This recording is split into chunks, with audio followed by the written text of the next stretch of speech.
Hello everyone, मेरा नाम आकाश है और आज हम अलंकार पढ़ेंगे। अलंकार में क्या क्या टॉपिक्स हैं आपके सिलेबस में। पहले तो मैं बोर्ड्स की पीडीएफ आपको दिखा दूं ताकि आपको यकीन हो जाए। एंड आज मैं गारंटी देता हूं कि इस क्लास को देखने के बाद आपको आज के बाद अलंकार में कोई भी डाउट नहीं रहेगा किसी भी तरह। तो चलिए पहले देख लेते हैं सीबीएसई के सिलेबस के अकॉर्डिंग आपके अलंकार कौन कौन से जो 10th में आएंगे और 9th में आएंगे। दोनों सुन लेना है ना। तो सीबीएसई क्लास 10th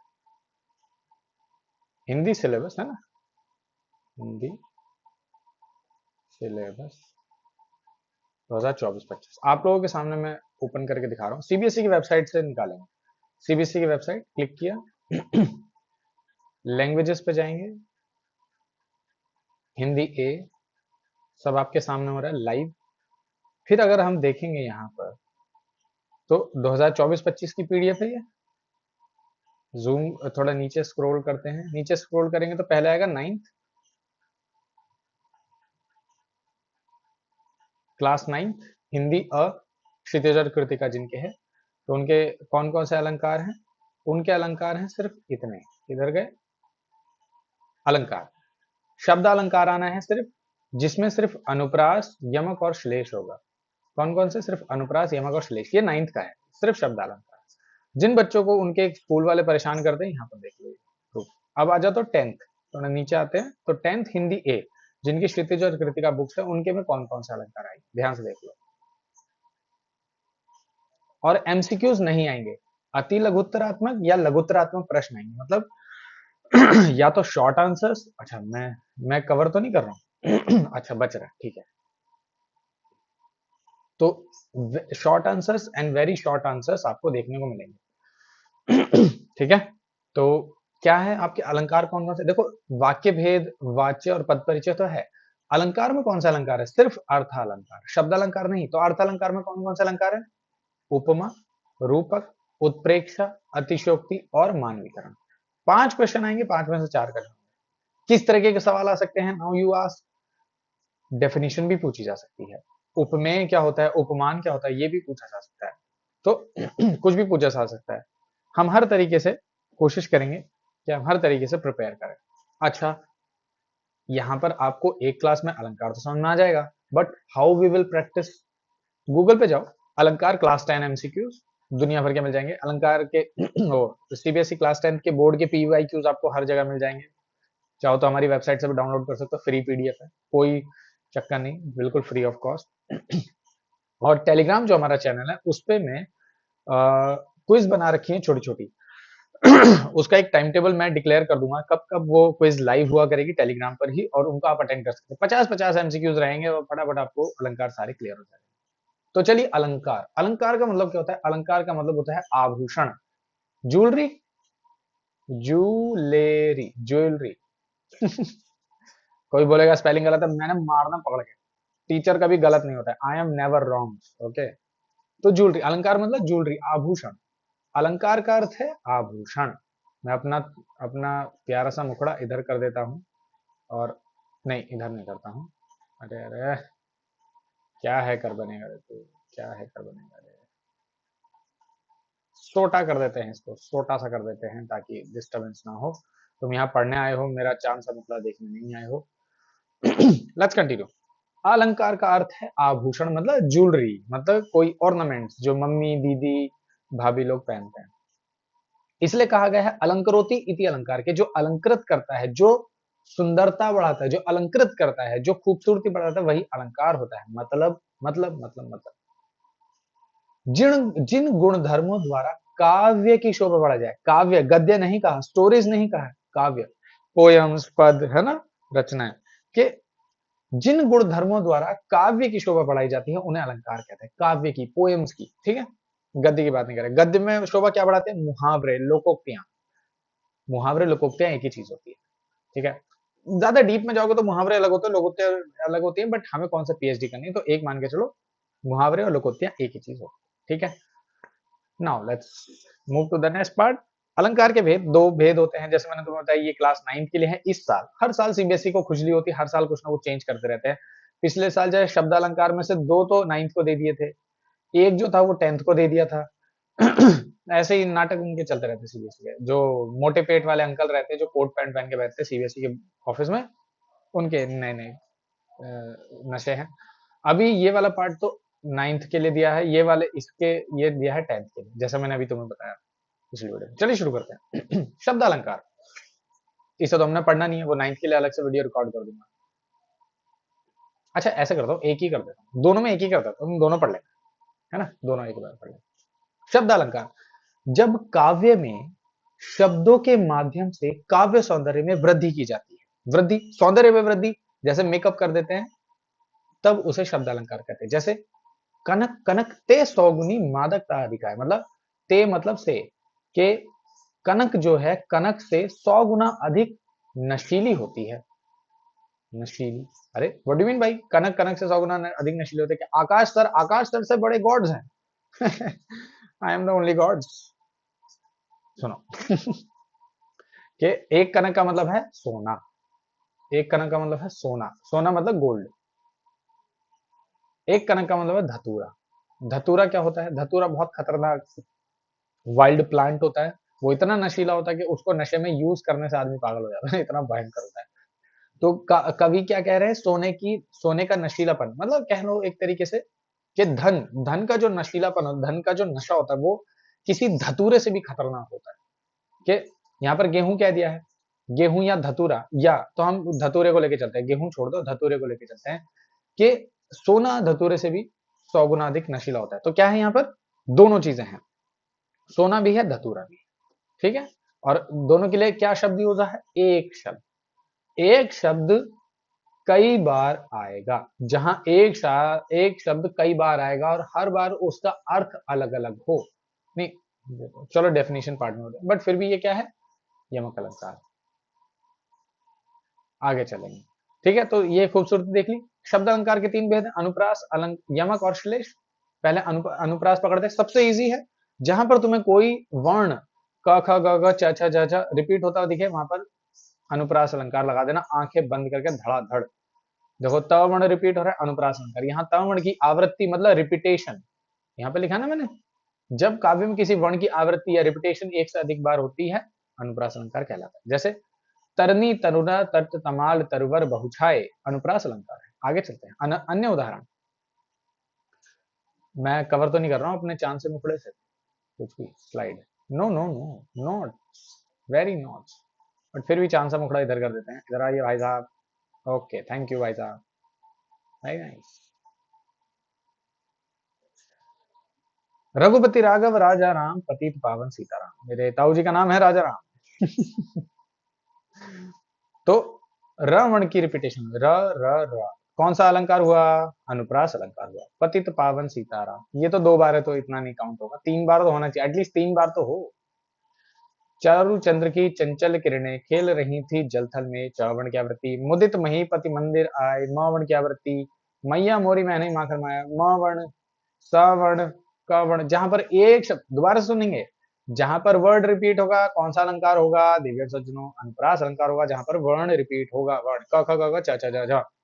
नेक्स्ट, यमक अलंकार। जहां पर कोई शब्द एक से अधिक बार आए और उसके अर्थ हर बार अलग होंगे, हर बार उसके अर्थ अलग होंगे। जैसे कनक कनक ते सौगुनी, शब्द एक था, 2 बार आया, दोनों बार अर्थ अलग। जहां शब्द एक होगा, 2 बार आएगा या 3 बार आएगा और हर बार उसका अर्थ अलग होगा, वहां क्या अलंकार होगा, यमक अलंकार। जैसे 3 बेर खाती थी वह, 3 बेर खाती है। अब यहाँ पर एक बेर मतलब हो गया टाइम, कि 3 वक्त खाना मिला करता था, अब वो 3 बेर खाती है। बेर मतलब फ्रूट, कहाँ तो वो 3 बार खाना खाया करती थी और कहाँ वो सिर्फ 3 बेर ही खा पाती है दिन में। ठीक है, 3 बेर खाती थी वह, 3 बेर खाती है। देख रहे हो खूबसूरती, देख रहे हो कहने का तरीका कितना बढ़िया है। जैसे किसी का नाम है संकल्प, संकल्प ने संकल्प लिया कि मैं पढ़ के दिखाएगा, मैं पढ़ेगा ब्रो, मैं पास होएगा। ठीक है, उपयुक्त पंक्ति में बेर शब्द 2 बार आया है, परंतु इसके अर्थ हैं समय और एक प्रकार का फल। ठीक है, यमक दोबारा से रिपीट करते, अनुप्रास जहां पर वर्ण रिपीट होगा बार बार, चारु चंद्र की चंचल किरणें खेल रही थी जलथल में। यमक अलंकार जहां पर एक शब्द अनेक बार आए और हर बार उसका अर्थ अलग हो, यमक हो गया। अब आ जाते, अब एक दो एग्जांपल और देख लो। जैसे कनक कनक सौगुनी मादकता दिखाए, ठीक है। फिर काली घटा, का घमंड घटा, कि काली जो घटाएं थे, काले जो बादल थे, उनका घमंड खत्म हो गया। कैसे खत्म हो गया? तो घटा घटा अलग अलग मीनिंग है शब्द। अब आ जाते श्लेष अलंकार। श्लेष अलंकार का अर्थ है चिपका हुआ, जहां पर शब्द एक ही होगा, एक शब्द होगा, अर्थ अनेक होंगे, शब्द एक होगा, अर्थ अनेक होंगे। जैसे कई बार इनडायरेक्टली कहते थे ना, कुछ बातों को हमें पकड़ना होता है। पहला एग्जांपल है, रहीमन पानी राखिए बिन पानी सब सून, बिना पानी के सब बेकार है, पानी गए नोबरे मोतीस मानुष चून। ये वाला लाइन हटा दो थोड़ा सा, ये बच्चों को कंफ्यूज करते हैं, सर यहाँ तो पानी शब्द कई बार आया है, आप तो बोल रहे थे एक बार आना चाहिए, तो इसे हटा दो एक बार के लिए, मान लो इसे हटा दिया, कि पानी गए ना उबरे, उबरे मतलब बेकार, फिर काम के नहीं रह जाते, बेकार हो जाते, बेकार, पानी ना रहे तो बेकार हो जाए। क्या क्या? मोती, मोती में पानी का मतलब है चमक, मोती के लिए पानी का मतलब है चमक, मनुष्य के लिए मोती का मतलब, मनुष्य के लिए पानी का मतलब है विनम्रता, और चून मतलब आटे के लिए पानी का मतलब पानी। शब्द एक है, तीन चीजों के लिए उसके अर्थ अलग अलग निकल रहे हैं, कि पानी अगर हट जाए मनुष्य के जीवन से, विनम्रता हट जाए तो मनुष्य बेकार है, मोती में से पानी हट जाए मतलब चमक हट जाए तो वो बेकार है, और आटे में अगर पानी न मिल जाए तो रोटी नहीं बन सकती। ठीक है, अगर मैं जल्दी बोल रहा हूं तो तुम स्लो कर देना। नेक्स्ट, अन्य उदाहरण, के मधुवन की छाती को देखो सूखी इसकी कितनी कलियां। मधुवन की छाती, गार्डन, गार्डन की छाती कहाँ होती है? वो तो इंसानों की होती है ना? तो गार्डन, जो गार्डन का मधुबन का मतलब एक तरह से बगीचा भी है, और क्या है इसका मतलब? संसार। इसके दो मतलब है, संसार और कलियां, मतलब एक है युवा, युवा पीढ़ी, जो यंग लोग हैं, टीनेजर्स हैं, युवा पीढ़ी या फिर कली। तो दो दो मीनिंग हो गए, जहां पर एक शब्द के एक से अधिक अर्थ होंगे वहां पर श्लेष अलंकार होगा। रिपीट कर लेते हैं, अनुप्रास अलंकार जहां वर्ण रिपीट हो, यमक अलंकार जहां शब्द रिपीट हो, श्लेष अलंकार जहां पर एक ही शब्द आता है, अर्थ अलग अलग होंगे। ठीक है, आगे चलते हैं। अब आ जाते हैं क्लास 10th के लिए, जो बढ़िया टॉपिक है हमारा, अर्थ अलंकार। बहुत इजी है, बहुत इजी है, सबसे आसान, सबसे आसान। अतिशयोक्ति अलंकार बढ़ा चढ़ाकर कहा जाता है। पहले तो बढ़ा चढ़ाकर बातें कही जाएंगी, कि एक दिन राम पतंग उड़ाई देवलोक में पहुंचा जाएगी, राम जी ने एक दिन पतंग उड़ाई, भाई साहब सीधे देवलोक में पहुंच गई, देवताओं के पास पहुंच गई, इतनी दस्ती है, मतलब वो, कि देख लो साकेत नगरी है यही, स्वर्ग से मिलने गगन को जा रही है। साकेत नगरी इतनी सुंदर है कि स्वर्ग से कंपैरिजन कर दिया, अतिशोक्ति बढ़ा चढ़ा कर कह दिया। ये हो गया तुम्हारा, यहीं पे खत्म, यहीं खत्म कर दिया भाई, टेंशन। मानवीकरण अलंकार, मानवीकरण जहां पर प्रकृति की जो जड़ वस्तुएं हैं उनमें मनुष्य वाले गुण, जैसे जैसे जैसे पहाड़ बोलते हैं, पहाड़ देखते हैं, नदियां गा रही हैं, पंछी बोल रहे हैं, है ना? ऐसे जैसे हवाएं कुछ गा रही हैं, कि ये हवा आज क्यों, है ना? बहुत सारी चीजें, तो ये सब, तो मतलब प्रकृति की जड़ वस्तुओं में जो मनुष्य वाले गुण होते हैं वहां मानवीकरण निकालता है, पर सिर्फ पर्सोनिफिकेशन कह देते हैं। फिर भी डिटेल में अपन पढ़ेंगे, टेंशन मत। तो पहला वाला है उपमा अलंकार। उपमा अलंकार का एक शॉर्टकट तो यह है कि सीधे सीधे जहां पर तुम्हें ये वाले शब्द दिखे, सा समसी सरि समाना एव, उपमा अलंकार, चुपचाप ठोक देना उपमा अलंकार। अच्छा, एक और सवाल है कई सारे स्टूडेंट का, सर क्या एक एक उसमें काव्य के एग्जाम्पल में दो अलंकार हो सकते हैं? यस, तीन भी हो सकता है, तीन भी हो सकता है। अच्छा, तो प्रायोरिटी किसे देंगे? देखेंगे कि ज्यादा मीनिंग किसका निकल रहा है, और वैसे भी अभी एमसीक्यूज वाला तो पार्ट रहा नहीं है ना? तुम्हें आएगा कि बताओ इसमें अलंकार कौन सा, तुम लगा दो, तुम्हें लिख देना। उपमा अलंकार, उपमा अलंकार जहां सा समसी सरि समाना, मतलब जब किसी काव्य में किसी व्यक्ति या वस्तु की तुलना, तुलना होता है कंपैरिजन, कंपैरिजन, जब किसी व्यक्ति या वस्तु की तुलना किसी अत्यंत प्रसिद्ध व्यक्ति या वस्तु से की जाती है, उसे उपमा अलंकार कहते हैं। जैसे पीपर पात सरिस मंडोला, सरिस सा समसी सरिसी समाना, यहां से पहचान लिया उपमा अलंकार है, कि मन के डोलने की तुलना पीपल के पत्ते से की गई है। मन और पीपल का पत्ता, पीपल का पत्ता एक प्रसिद्ध व्यक्ति या वस्तु है, पीपल का पत्ता सब जानते हैं, मन तो सबका अपना अपना होता है, कि मन कैसे डोल रहा है, जैसे पीपल का पत्ता हिलता है। अब यहाँ पर चार चीज आई हैं, एक है उपमेय, एक उपमान, एक समान धर्म और एक वाचक शब्द। ये चारों चीजें क्या है ये बतानी क्यों जरूरी है? क्योंकि आपके एग्जाम्पल में, वो एग्जाम में पूछा जा सकता है ना?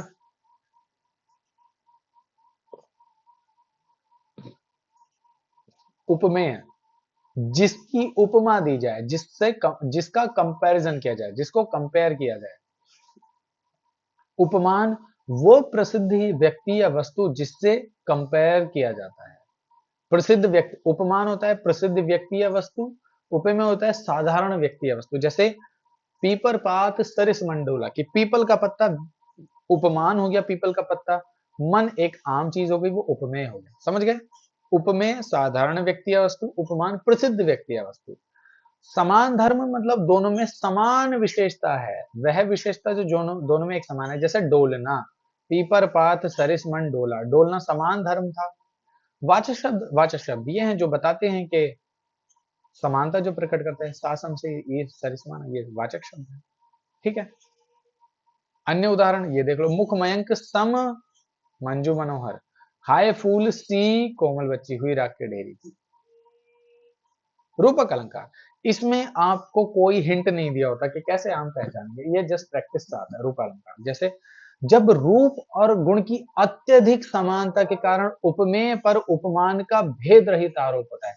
यहाँ पर समानता आती नहीं, भेद रहित आरोप, भेद है ही नहीं, अंतर है ही नहीं। जैसे चरण कमल, चरण कमल के समान भी नहीं कहा, सीधे कहा चरण कमल ही है। जैसे मम्मी कहती है तुम गधे के समान, तुम गधे ही हो, तुम जंगली ही हो। टीचर कहते हैं तुम हो ही दुष्ट, दुष्ट के समान नहीं, नहीं हो ही दुष्ट। कोई भेद ही नहीं है, कोई अंतर ही नहीं रहा। उन्होंने कई बच्चों को कई बार गधा कह देते हैं, गांव में तो ढोर डंगर कह देते हैं। कोई अंतर नहीं। तो वहां रूपक अलंकार, जैसे चरण कमल, यहाँ पर बीच में कुछ भी कंपैरिजन वाला वर्ड है ही नहीं, सीधे सीधे कहता है चरण कमल बंदो हरि राई। फिर कह दिया मुनि पद कमल बंदी दऊ भ्राता, मुनि पद कमल, मुनि के पद क्या है? कमल ही है। भज मन चरण कमल, कई बार स्टूडेंट्स कहते हैं कि सर बीच में डैश बना होता है, जैसे चंद्रमुख, जैसे लिखा चंद्रमुख। तो हर जगह डैश का मतलब ये हो, ये भी जरूरी नहीं। आपको मीनिंग समझना पड़ेगा। बस ये अलंकार थोड़ा सा ट्रिकी है, रूपक अलंकार यही ट्रिकी है, बट प्रैक्टिस से ये भी आ जाएगा। ज्यादा एग्जांपल्स होते नहीं है, कुछ 20-25 एग्जांपल होते हैं, वही हर बार हर साल रिपीट किया जाता है, तो कुछ नया अलंकार आता है। उत्प्रेक्ष अलंकार, इसमें भी हिंट है। जैसे जैसे उपमा अलंकार में क्या था? सास हमसी सरिस इफ समाना। उपमा अलंकार में क्या है देवी और सज्जनों?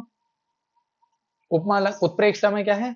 ये वाले पार्ट, मनहू मानो जनहू जानो जनहू ज्यो जनहू। जहां पर ये जैसे भी आ जाता है, जैसे या फिर जो। ठीक है। ये वाले शब्द जहां पर होंगे वहां पर उत्प्रेक्षा अलंकार होगा। अब इसका मतलब क्या है उत्प्रेक्षा का? जब उपमेय में साधारण व्यक्ति या वस्तु में गुणधर्म की समानता के कारण उपमान की संभावना हो, पॉसिबिलिटी, पॉसिबिलिटी कर ली जाए, तो उसे उत्प्रेक्षा कहते हैं। मतलब डाउटफुल कंपैरिजन सा। जैसे कहती हुई यूं उत्तरा के नेत्र जल से भर गए, हिम कणों से पूर्ण मानो हो गए पंकज। मानो मतलब जैसे के मान लिया। उत्तरा जब कह रही थी कुछ बात, उसके नेत्र जल से ऐसे भर गए कि जैसे हिमकण होते ना, बर्फ के टुकड़े, बर्फ की छोटी छोटी टुकड़े कमल के पत्तों पर आ गई हूं, और कमल कमल के फूल नए हो गए हों हिमकणों से पड़ने से। तो कंपैरिजन है कि उसकी आंखों के नेत्र कमल के समान है। अन्य उदाहरण के धाय धाम काम सब त्यागी मन हूं रंक निधि मानो। दादुर धुनी चहु दिशा सुहाई वेद पढ़ी जनु, मतलब जैसे। अरे पढ़ा लेने दो हमको, रिकॉर्ड कर रहे हैं क्लास। ठीक है, ये हो गया।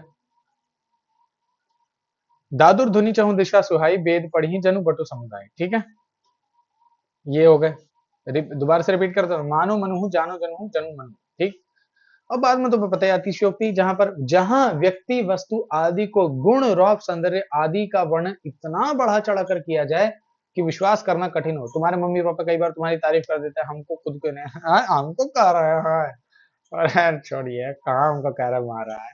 अब इतना भी अच्छा नहीं, फिर पता चलता है पीछे झाड़ू छुपा रखी, मम्मी ने चप्पल छुपा रखी, और फिर देह कुटाई और देह कुटाई और देह कुटाई। ठीक है। एक दिन राम पतंग उड़ाई देवलोक में पहुंच जाए, राम जी ने पतंग उड़ाई भाषा देवलोक में पहुंचा दी। देख लो साकेत नगरी है यही, स्वर्ग से मिलने गगन में जा रही। कितनी बढ़िया बात। हनुमान की पूंछ में लगन न पाई आग, सिगरी लंका जल गई, गए निशाचर बाण। कि हनुमान की पूंछ में आग ही नहीं लग पाई, ये तो झूठ बात है ना। तो बड़ा चढ़ करे, बहुत बड़ा चढ़। लास्ट जाता है मानवीकरण अलंकार, कि जब जड़ पदार्थों में और प्रकृति के अंगों में, जैसे नदी, पर्वत, पेड़, लताएं, झरने, हवा, पत्थर, पक्षी आदि पर मानवीय क्रियाओं का आरोप लगे कि भाई इंसानों वाले गुण इनमें दिख रहे हैं, अर्थात मनुष्य जैसा कार्य व्यवहार करता हुआ दिखाया जाता है, तथा वहां मानवीकरण, तब वहां मानवीकरण आता है। जैसे हर्षाया ताल, ताल मतलब तालाब, तालाब पानी भरकर लाया, हर्षाया खुश, तालाब खुश हुआ। खुश तो व्यक्ति होते ना, कि खुश होया, जब तालाब खुश हुआ तो पानी परात भर कर लाया, तो मनुष्य वाला गुण हो गया। है मसे भीगती गेहूं की तरुणाई, गेहूं की तरुणाई, गेहूं की जवानी, गेहूं जवान हो गई। यौवन में माती मटर बेलियां, अलियों से आंख लड़ाती, आंख लड़ाना तो इंसानों का गुण है ना। मटर बेली, मटर की बेल आंख लड़ा रही, मनुष्य वाला गुण मानवीकरण अलंकार। सो सिंपल, पांचों हो गए, रिपीट कर देते हैं फटाफट, देवर सुनो, चलिए एक ही झटके में सारा खत्म कर देंगे। उपमा अलंकार, जहां पर कौन से शब्द आए, सा, सम, सी, सरिस, समाना, इव। रूप अलंकार, जहां पर भेद रहित सीधे सीधे आरोप लगाए, भाई तुम गधे हो, गधे ही हो नहीं गधे हो, है ना। जैसे मुनि पद कमल, चरण कमल, कमल नयन, ठीक है। उत्प्रेक्ष अलंकार, जहां पर जानो, जनहू, मानो, मनहू, जनू, मनु, ठीक है। अतिशोक्ति, बढ़ा चढ़ाकर मानवीकरण, मनुष्य वाला। Thank you so much. अगर आपको कुछ भी समझ में आया, मैंने जल्दी बोला तो मुझे माफ करना, मैं इतना ही कूल हूं, मैं क्या ही कर सकता हूँ। कुछ भी समझ में ना आए, कमेंट सेक्शन में जरूर लिख देना, ठीक है। टेलीग्राम पर मैं हमेशा अवेलेबल रहता हूँ, वहां पर टेलीग्राम चैनल का लिंक डिस्क्रिप्शन में जरूर भेज देना, कुछ भी करके। और ये मेरा टेलीग्राम हैंडल है, इस पर भी आप मुझे मैसेज कर सकते हैं, है ना। ग्रुप में भी कर सकते हैं वैसे तो, इस मतलब मुझे टैग कर देना, जब टेलीग्राम चैनल पे करो तो ये यूजर नेम से टैग करके जरूर मैसेज कर देना, तो मैं देख लूंगा, ठीक है। कमेंट सेक्शन में भी लिख सकते हैं। और 9:15 डिक्टेशन होती है, सबको पता ही है। और 9:15 को वेडनेसडे एंड सैटरडे हम राइटिंग प्रैक्टिस करते हैं, बिल्कुल फ्री ऑफ कॉस्ट है, बिल्कुल फ्री ऑफ कॉस्ट। वेबसाइट पर पीडीएफ के लिंक्स हैं, पोएम्स के लाइन बाय लाइन, वो भी फ्री ऑफ कॉस्ट है। सब यूज करो, मजे करो, चिल करो, एंजॉय करो, मजे करो, हिंदी बहुत बेहतरीन चीज है। Okay bye, see you so much, see you so much.